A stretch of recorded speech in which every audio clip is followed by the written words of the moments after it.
And after all was said and done, we netted about 180. We have special guest Dodge Meredith. He started in 2016 and has done a ton of flips and ground up developments all here in Hawaii. He's one of the biggest dogs here in Hawaii, but one of the most humble guys I know. So welcome to the show, bro. Thank you. Thank you for having me. Just want to clarify, I'm not sure if I'm one of the big dogs, but You're one of the big dogs for sure, man. So one of the guys I look up to for sure. I mean, just doing like ground up developments. And one of the things I really like about I watch like your IG stories is you're so knowledgeable and in depth on all the construction side. So as you're walking through like your projects, I learned so much just like watching your stories, man. So like appreciate all of the content that you put out. Thank you. Thank you. So yeah, just, to highlight on that, I'm been in the construction industry since 1999. Okay. Yeah, so I kind of started off at a architect's firm as a admin, and then kind of learned how to read plans and draw. Okay. So that's kind of where my so that's where we kind of started. So before you're flipping and doing ground up developments, so maybe walk us through that story. What were you doing like before real estate investing, and then how did you kind of get into real estate investing? Yeah. So I was actually at UH. Okay. I was doing my undergrad in architecture. But I've been in the field since 1999. That means it's like being construction, drafting side of the industry. So how I got into that is I worked for an architect. Okay. And he had a bunch of draftsmen. Okay, so older guys. Wait, walk us through that timeline. So 1999, you were kind of like doing construction, and then when were you going to UH and like studying for architecture? So okay. Let me backtrack. So I actually moved here in 2010. Okay. Yeah. But I learned drafting and everything related to construction back home in Samoa. Okay. Yeah. So, but yeah, when I moved here, I attended UH. And I was doing my undergrad there for architecture. So that was like in 2010. That was 2012. Okay, yeah. 2012. Yeah. So, cause I got here, got married. Nice. And then, congratulations, by the way. You have a beautiful family. Yeah. And then just been working and doing side jobs here and there, odd jobs. And then, yeah, my wife said, "Hey, you got to go to school." So you got to listen to the wife, right? So. Yeah. So, we lived on the North Shore. BYU Hawaii doesn't offer any majors in construction or architecture. So UH was the only, choice I had. So I attended, UH, 2012. Okay, so 2012, you're going to architecture school, and then did you graduate in? No, so 2012 and 2013, 2014, 2015. Okay, so I was there from 2012 to 2015 doing my undergrad, and then we had our first baby. Okay. Yeah. So we've been trying 3 years since we got married. Okay. She was born November of 2015. Amazing. So when she was born, my wife was still the breadwinner, and I stayed home full time. Yeah. Because you were like going to school, and then you I was a full-time student. And then when your wife you got married and you got a baby, now like, you got someone else to take care of the baby, right? So yes, and in Hawaii, everyone works. Yeah. So, I mean, it's so hard to live here, right? It's so expensive. So we didn't have, we couldn't afford a babysitter, or had family members that could stay and watch baby because everyone is working. Yeah. So I was the obvious choice. Okay. So I took a whole year off.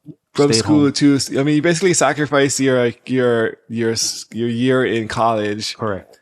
In order to take care of the family that you guys are starting. Yes. Yeah. So I became a full-time dad, for that first year. Okay. And then just at the end of that 1 year, when I was, actually enrolled back to, UH. Okay. To restart my, undergrad. Architecture. Okay. Yeah. And then, the opportunity came up when I, saw, actually my wife shared, a post with me saying, "Hey, there's these investors in town teaching about real estate," which was fortune builders. Okay. So I took a chance and attended that seminar. It was it's like a 3-day class or something like that. Yeah. So the first one was just kind of like a free, I think it was a couple hours. Okay. Intro. That's kind of where they pitch you like who they are, what they do. Yeah. And, while I was going to school, I was doing some side jobs drafting, and I just got paid like $500 for drafting or whatever. Yeah, like the plans. yeah. So I had $500, and to me as a student, that was a lot of money. Dude, right? I mean, like when you're just kind of squeaking by, like every little bit counts. I remember even ramen, right, just to kind of like survive during like when you're struggling during school. Okay. Yeah. So I attended that 2-hour session in town, and then at the end of it, they're like, "Hey, we have a 3-day event. Okay. This coming weekend. Okay. But guess what? You got to pay for it." So I'm like, "Okay, how much?" And they said $500. Oh, so exactly what you just made from like your drafting plans. So I stood there for a minute, and I had to make a decision. Right? I'm like, man, this is a lot of money for me at the time. Yeah. And so I was standing in line, and then they were just processing people. There was actually a guy in front of me. I remember like it was yesterday, and he was trying to find a way to get in for free. Okay. Yeah, he was like, it's like, hey, I don't want to pay, $500 for this 3-day event. Yeah. And the sales team said like, sorry, we can't, you got to pay for it. Yeah. So obviously he was upset. So he left. I was next.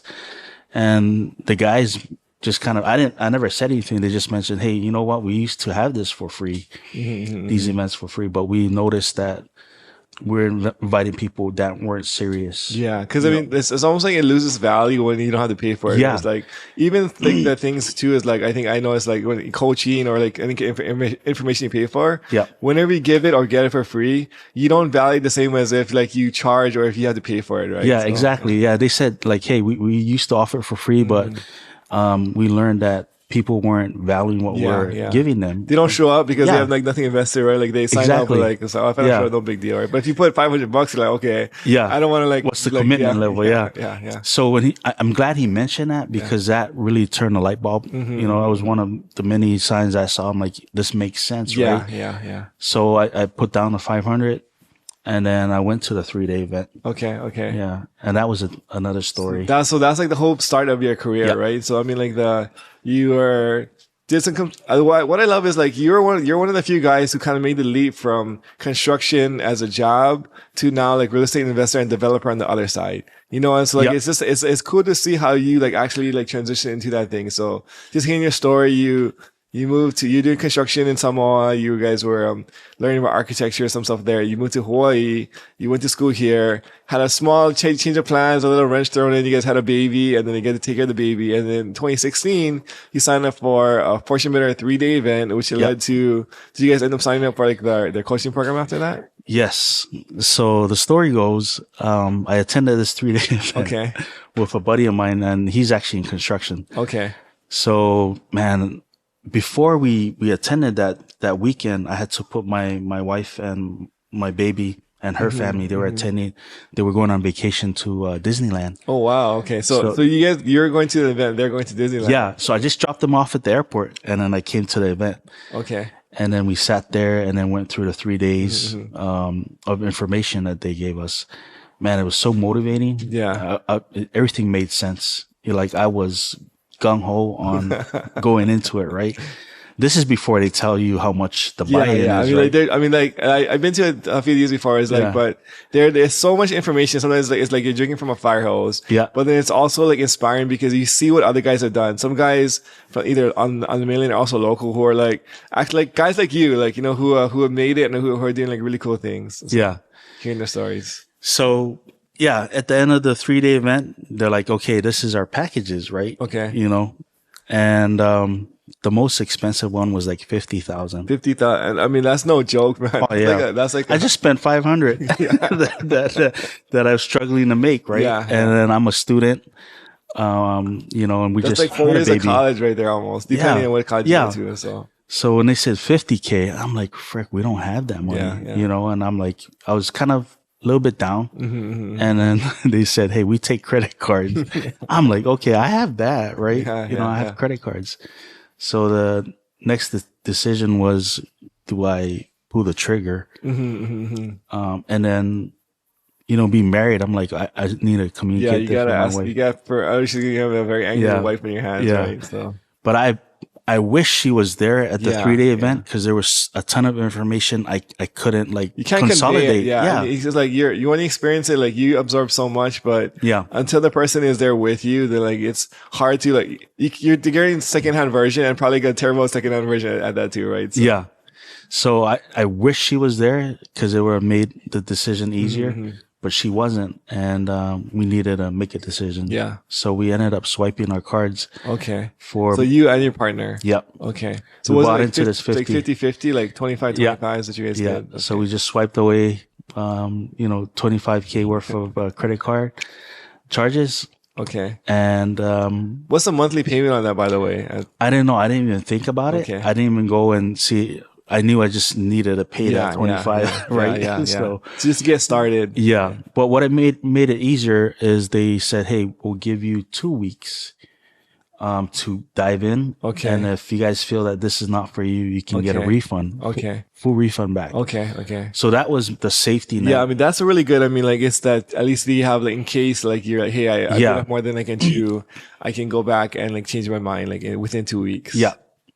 So we decided to swipe our credit cards, and then because I live North Shore, it takes about an hour from town. Okay. So that hour seemed like eternity. So I was learning like, hey, this works if I apply myself. Yeah, driving back home. Because I was role playing in my head like, hey, how I'm gonna tell my wife home, what I just did, right? Yeah. So yeah, that drive home was crazy. I'm just like role playing, just different scenarios. Like, hey, how do I tell this narrative of what I just did, right? Hey, we're just, we're new parents. Yeah. I'm a full-time student. She's the only breadwinner. Yeah. We're renting in a house with a bunch of us. I think we had 1, 2, 3, 4.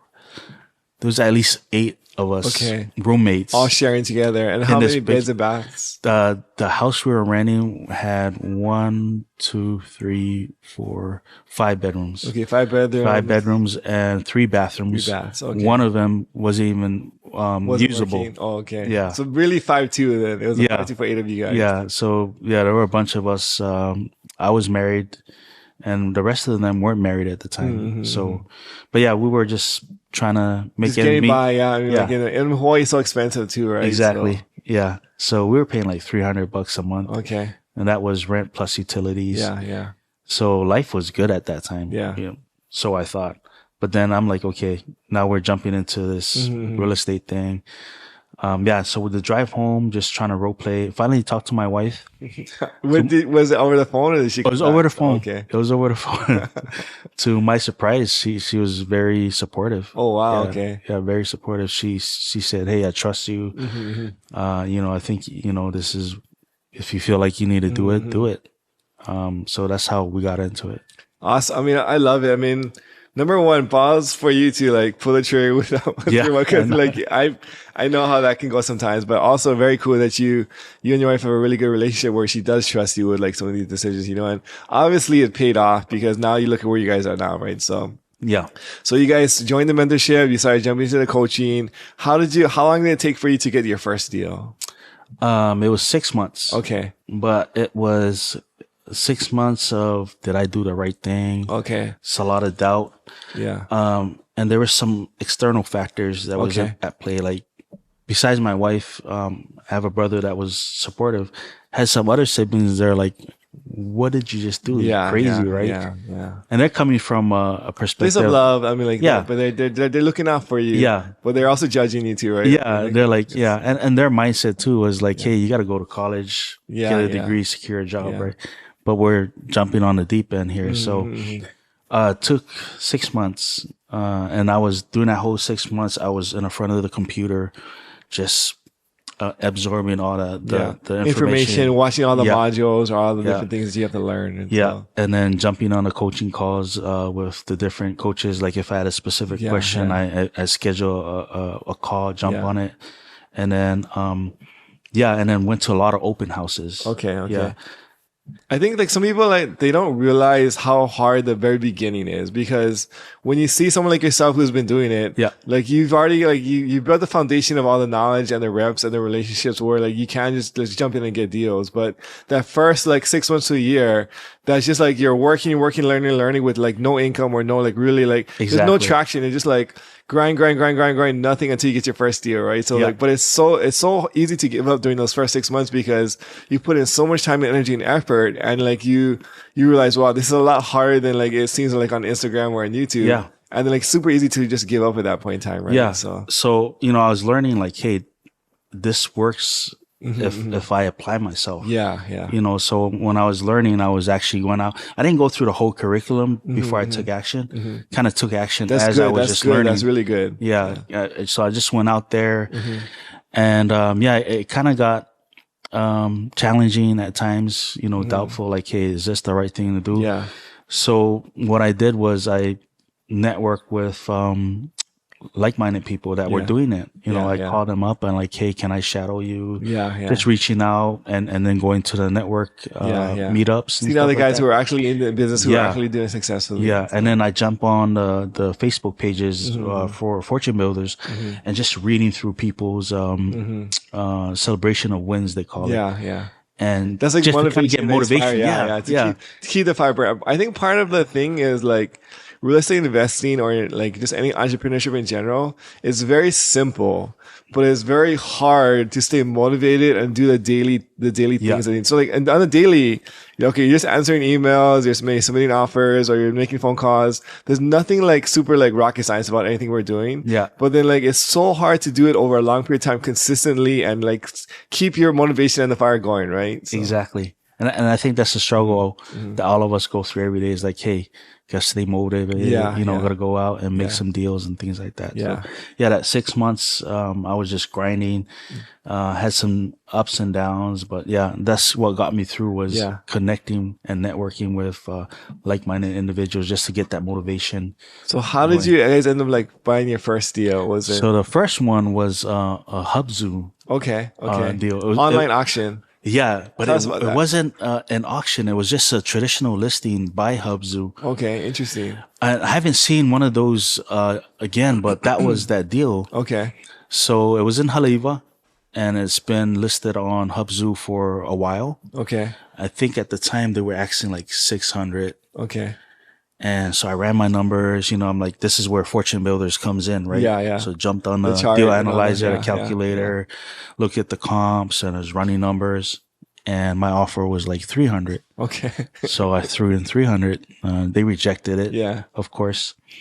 So, this went on for a while. Okay. In between that time, I went out, talked to realtors, try to, network with, just people in the industry, just kind of put myself out there. And then, this kept going on where I just submit, they reject.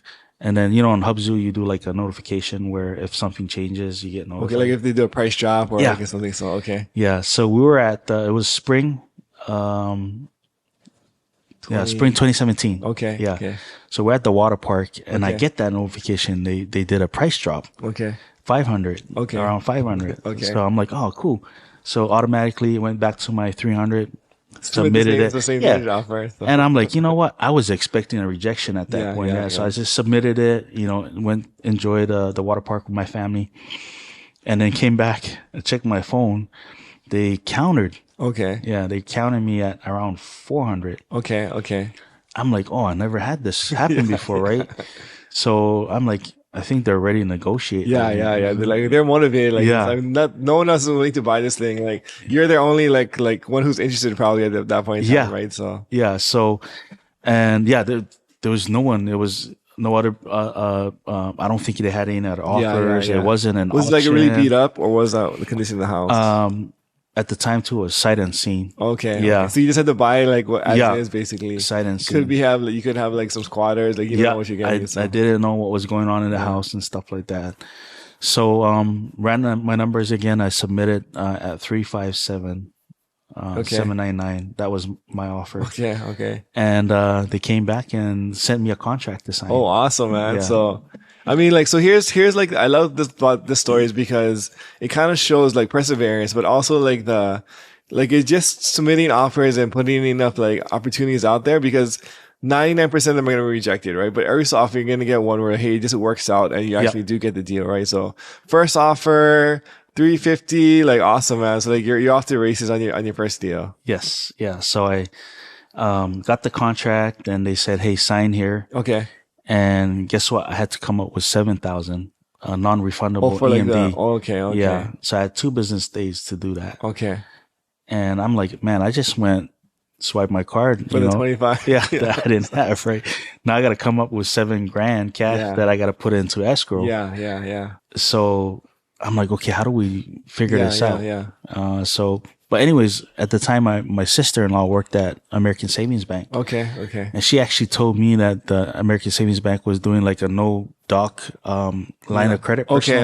Yeah. Per individual up to 15,000. I did this exact same thing when I started, but okay, keep going. So I guess what? We had a good credit score. Yeah, me and my wife. So I went and signed up. And we both got 15,000 each. Nice. So you guys have like $30,000 to kind of play with, right? Yeah. Obviously you have to pay it back, but then now like you have money where you can like use. Yeah. So we have access to funds. So that's where I pulled that 7,000. Okay. Put it down, and then I analyzed my rehab was around 80,000. Right? Okay. So I had 350 for the purchase, 80 for the rehab. So about 420 something like that. I need to come up with. Okay. So now it's off to getting funding, but the closing date was 25 days. Okay, so a short closing date. It was short closing date. So I had to like hit the ground running. First thing I did was reach out to Fortune Builders, Harmony affiliate, which is Grand Coast Capital. Okay. Yeah. So I worked with them, sent them everything. They underwrote it. They came back and said, hey, we can fund it, but this is how much you need to bring to the table. Okay. So how much did you have to bring to the table? 150. So I'm like, they'll fund. So they're only going to fund 200 of the 350 purchase price. You're going to do 150. So, wow. And 100% of the rehab. So, so I had to, so pretty much they gave me about 63%. Okay. And then so I needed to raise that 40. Okay. So, I'm like, okay, where do I find this money, right? Yeah. I reached out to the Fortune Builders Facebook page. So they post deals there like, hey, I'm looking for gap funding. This is what I'm offering. Yeah. This is what I'm asking. So that's kind of where I pitched my Your 150. Deal. Yeah. And I said, hey, I'm like, there's so many people that are on there looking for money. Yeah. So I need to figure out a way to stand out. Yeah, because everybody needs the money for their deals as well. Yeah, right? exactly. So like, how can I make mine look different? Yeah, how can I stand out? Plus, I'm so new. Yeah. So I really gotta, stand out. So I put it out there. I offered 20,000 in points, like $20,000 in points, as points. As a fee. Yeah. So, okay. Upfront. Wow. And then 15%. 15 for 150. So that's if on a normal like lend, like that's really, really good. Yeah. So, yeah. My hard money loan was 13%. Okay. Yeah. And 2 points. Yeah. So that's what I pitched. Okay. And then, it worked. I was so you got on the lender who's willing to jump on your deal with you. Yes. And, she came through. Okay. She's from Texas. And we got it funded, like, I want to say, like, about 3 to 4 days before closing. So you guys kind of just barely squeaking by, right? Yeah, so barely. We closed it. Awesome. But I love the tenacity and the creativity, because it's when you first starting, a big part of people's success that I see is the ability to solve problems, especially when you don't have money. Yeah. And then also just kind of like, put yourself out there to as many spots as possible, right? So like whether you like open up the line of credit or posting on the Facebook page, we probably posted in some other places as well too, just trying to get as many fishing lines out there and just make it happen at whatever it takes, right? Yeah. So, we got funded, and then, we got in there. So when we got it, it was actually vacant. Okay. And it wasn't that bad. Okay. So maybe under budget on the rehab, did you guys, we actually, we executed exactly at 80. Yeah. Which is super rare, which is pretty under budget. And for my first deal, right? Yeah. And I'm like, everything was just lining up. Okay. And, I brought in Ashley. Okay, to Yeah. Ashley Watson, Yeah. awesome Yeah. realtor. Yeah, She's awesome. both She was know her. actually the only agent at the time that kind of gave me the time of day to talk, right? You know, 'Cause when I first started too, like I was a brand new investor. Yeah. She was so helpful for me too. So like, Yeah. she's like, I mean, she's a rock star, like all Oh, no, around. But like, yeah. as far as just like a newer investor, is like she's just really appreciate like her ability or willingness to kind of help the newer guys like us. Exactly. Right? So she gave me the time of day, and I'm like, okay, I'm gonna work with her on this one. And but before that, like, you know, other realtors, I had a few realtors I was reaching out to, but they kind of knew like, oh, you one of those guys that bought into those, you know, like guru a stuff, and investor. so they kind of put you on the side, and I'm like, well, okay, I'll keep, you know, asking, working, you know, networking and stuff like that. So yeah, we executed the rehab on budget, and then it was we listed it. And then what'd you guys sell it for? And what'd you guys end up making? Yeah, so we listed at 699. Okay. We had multiple offers. Okay. I think we had one like around 800 something. Wow. Okay. And then we had one at 720. Okay. So, and this is something that I learned too.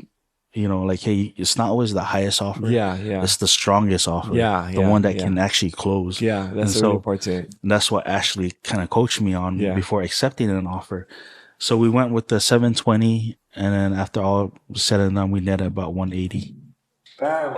Man. Congrats on that. First deal made $180,000. First deal. Crazy. And so like, I mean, like at that point in time, like you're like, this thing actually works, right? Because I mean, like it works. From $500, struggling to pay that first $500, right? Yeah. Then like the 25 grand on your credit card, which is another huge like step. I mean, then you guys are taking out the lines of credit like for 7 grand here, and you're trying to raise this money, and then but now all like the hard work and the proof of concept came to fruition. Where first deal like home run, like 880 grand in profit. 6 figures, on the first deal. So that kind of sets you up for the rest of your like your career. So now you have a little bit of cushion, you have some breathing room. Now you can start trying to do like more deals, right? Yeah. So that kind of, you know, they say the first deal is always the emotional one. Yeah. So that kind of like just springboarded me to where I'm at today. Awesome, man. I mean, it's such a, I mean, I love every part of that. I mean, like, you know, just like the perseverance, the creativity, and then also like the success, like well earned on the back end. Yeah. So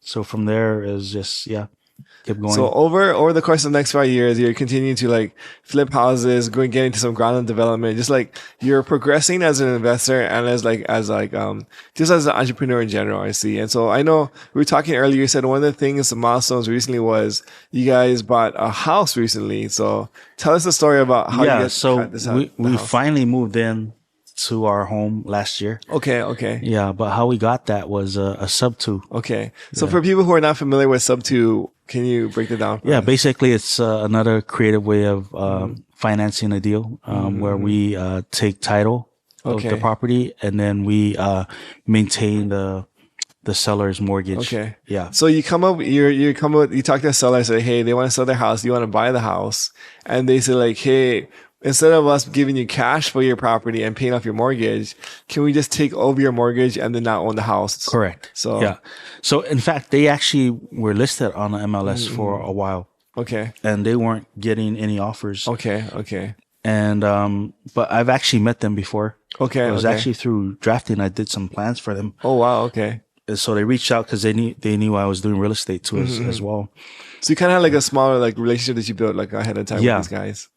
So they reached out and they're like, hey, this is a property. We're trying to sell it pretty much for what we owe on it. Because, you know, they were trying to sustain the mortgage. Yeah.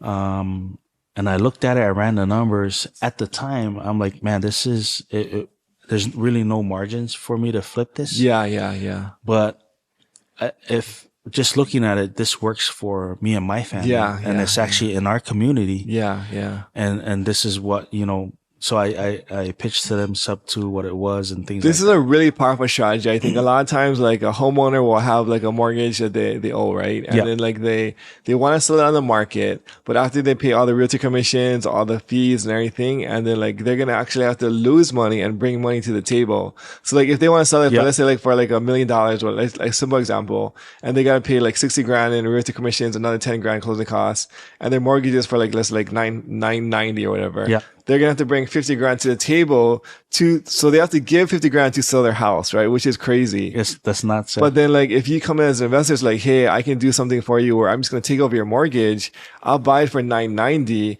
I'll just start making payments on your behalf, and so like they can like give away their or like sell the property with like without having to bring any money. So like you basically just made them like $50,000 in that case. They were actually they were just the way, because I looked at how much they bought it for and what they were trying to sell it for. They literally had to bring money to the table to dispose of it. And it needed work, so it was right in our warehouse. I'm like, hey, so I educate them on sub 2 and what it was. There's a few nuances here and there about subject to. I mean, there's some things that you probably want to talk with like a experienced investor or escrow agent to kind of help you with like the process. Yes. But I think it's a powerful strategy for you to not only flip houses, own rentals, or buy a primary. And so like, I think we're actually looking for a primary now that we're trying to like find a sub 2 where we can actually do the exact same thing that you did. So it's a powerful strategy for you to buy a house at the highest price that you can like, so you can give the homeowner as much as you can, but at the same time, it's win-win for you because now you can live in it or make it your own too, right? Yeah. So we made it our own, and like I started in 2016. We just moved into it last year. So congratulations, man! It's a huge milestone. Yeah. So for us, it's been a blessing, and to me, I think the greatest milestone. Like I'm just like going to UH and then attending that. That Fortune Bills. I never saw it possible that we can, own a home, in this amount of time. But we could have actually, owned a home sooner than that, because it was, I've been investing for 6 years. We're just trying to find something that fit our family and was in our community. So, we kind of delayed that gratification of like moving anywhere else. Just choose them, because the other way would be just like just buy a house like conventionally. But then like there's a whole lot of like other obstacles, and it's like not the most efficient financially. But then like if you can find one of your projects where like it just makes sense, like the sub 2 is a perfect example where like it just like you keep you manifest in the world. I want to own a house like in the community that fits my family, and then just like somehow like it'll just like one of these opportunities down the line will just like magically appear, and then like you can just jump on it, right? So we got that. We moved in last year. I've seen the house, by the way. It's a beautiful house. Did you guys renovate it? We pretty much tore everything to the single wall and reframed everything from there. I mean, it's a beautiful house, and I think it's cool to see a story, because like probably when you're in construction, like just owning a house in Hawaii is like such a big gap to not even fathomable at that point, right? But like over like you're slowly taking baby steps, the 500, the 25, the 180, you're slowly getting there, and now you have like this beautiful renovated house that you call your own for you and your family, right? Such a cool progression. It's amazing. Like we were just, looking back when we first got married, we were just in this bedroom with a bunch of other people renting a house, just so we can afford it. And then just being able to have a home of our own. But it was a really great milestone, because right after we moved in September, we had baby, our youngest right now. Okay, baby number 4. He was born in November. Nice. So we were able to bring him home. To the new house. To the new house.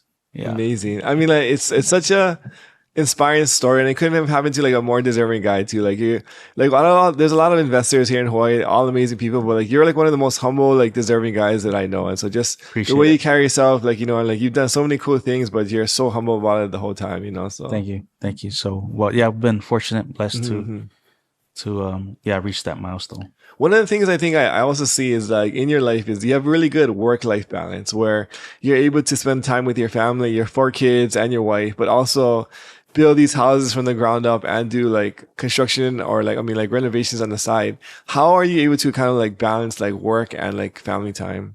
To be honest, I'm still trying to figure that one out. I'm trying my best at it. But because my kids, my oldest is 7 years old. My youngest is just turned 9 months. Okay. So when I'm at home, I'm trying to not work and be present and spend time with them and things like that. I think it's I would say my wife plays a big role in making sure that I'm spending time with What them do you and mean by the that? kids. Like, like she's reminding me, hey, you gotta, Yeah. We're here. Turn Yeah. off like the work mind or like the Yeah. entrepreneurship mind, investment mind, and then shift the focus, be present with your family. Yeah. So Yeah. So she reminds me.